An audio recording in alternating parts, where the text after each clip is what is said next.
Hello, everyone, and welcome to the Markeita Week Show. It's your girl, Markeita, and I know you guys are rocking and bobbing to my praise party song, Blow Your Horn, Get Your Praise Party On. Yes, fam, I know you're doing it for Jesus. Listen up. I have with me the one and the only Bishop Greg Davis. How are you, Bishop? I'm doing good, and you? I am doing fantastic on this day. I am so excited about having you on. It's been a minute since you've been on the show, but I am so glad that you're back. Hey, and you got so many new things going on with the ministry. How are you? How are you juggling all of these things? Well, it's all about having good people around you. If you don't have good people around you, then you can't do none of it. And I try to surround myself every day with good people that can carry out. I have different people that do different things for me and work for me and volunteer. TV show, like pastoring, radio show, different various projects as far as the TV ministry that we're doing. And then, of course, my traveling ministry and just a lot of other projects that I work on. It's really about good people. And the things that you don't know, then you find people that do know it to help you. So I've launched a podcast probably since I talked to you last, and it's very successful. Just launched it maybe about 2-3 months ago, and literally thousands listen to it, over a month basis. And so it's really going good. We've done a new thing called for young preachers. I've been posted by young preachers. We had a young preacher show that just kind of wildfire across the country. So we got a lot going on. Now, that was going to be my first question. Was the movement that you started, Young Preachers? Let's talk about that. How did it started? It started about 4 or 5 years ago when I just started posting on Twitter, just encouraging the young preacher, and I tried to stop it. And once I didn't put it out as much, the young preachers asked for it, and so we kept on tweeting about it, and then it became Facebook, then it became Instagram, and videos and lives, and so I decided a couple of years ago that I wanted to do a show. And even when you decide that you want to do something, it don't mean that it's the time. Right. Napoleon Hill said in Think and Grow Rich, there's nothing greater than the idea's time who's come. And so the time comes for us to do the show. February 6th, we had the first Young Preachers show, and a lot of people was like, well, we don't understand because it really didn't accomplish nothing. Yes, it did.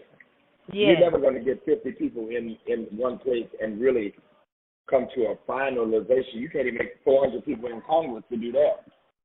But we accomplished because everybody is talking about it across the world. They're having discussions and lives and all that.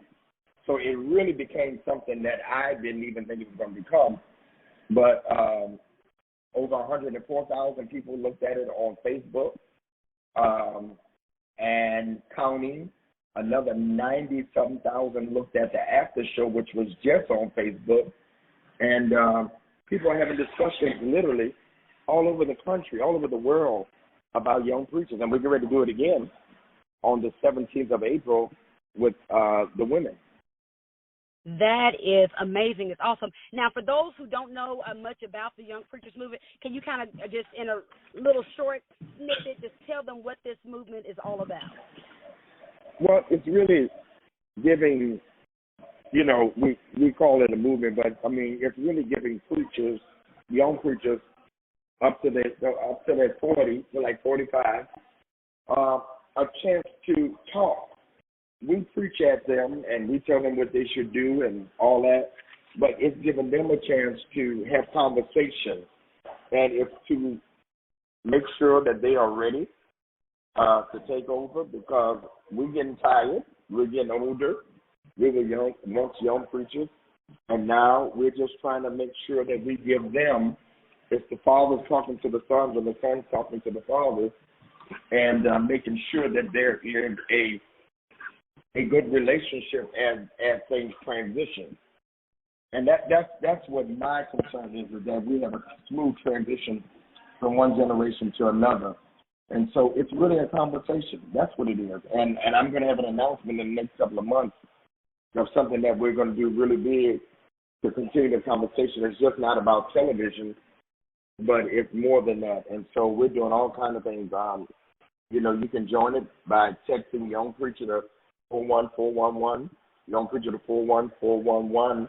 And every day I text out a word of encouragement to, almost 1,000 young preachers every day. And then we have Young Preacher, the movement on Instagram. We have T-shirts. I have a brand new book out. You can go to GregDavisShow.com and get the book. So I thank God for Pastor YPJ out of Indiana and Pastor Jason Austin, who I gave the vision to, and they ran with it. And they are the directors of what we're doing. Right now, it's just getting started, and, we just want to encourage the young preachers. I get letters every day, emails every day of young preachers that are asking questions and want to know what can they do in various situations. And so I'm excited about it. That is absolutely amazing. Thank God for you for doing that, because someone needs, those, ministers out there, young preachers who don't have an open door and have someone to go to. I truly thank God for you stepping in that gap and making yourself available for someone to have, as a resource. Thank you. Now, you're a regular on the Word Network. I mean, this is just absolutely amazing, because you are doing your show there live during the weekdays, and then you have a show in the evening that you come on live sometimes. How has that affected your ministry? I mean, has it enriched it? I mean, has it broadened it? Or what has I don't think many people remember. I started off at TCT Network almost 13 years ago. And then, of course, Word Network came and got me, and we started Rejoicing the Word, which Bishop Bloom is hosting now. Uh-huh. And I left for about 3 years. I've been back 3 years now. And, of course, Word Network is my home. It's where God really blessed me and flourished me. So it's good to be back home. Of course, it's helped me tremendously. I mean, it helps get the gospel out. I host their only daily live show called Greg Davis Live, and it's on every day at 1 p.m. And then my healing show is on every first Wednesday. And, of course, I've had a barbershop show. I've had a beauty shop show where we sit down and talk to the women. The barbershop show talk to the men. We've had a fashion show about fashion in church. We did all this in December, special programming. We travel to various conventions, gospel music workshop, full gospel, and all that, and we go live from there. And we just did Gospel Heritage, Vashawn Mitchell conference where he took over from Teresa Harrison, and so it keeps me busy. I have a weekend show that comes on at 6 p.m. on Saturdays. That's my ministry show, Let the Healing Begin. I love all that I do. It keeps you busy. And so Word has been a blessing to me and allowing me to reach millions for the gospel.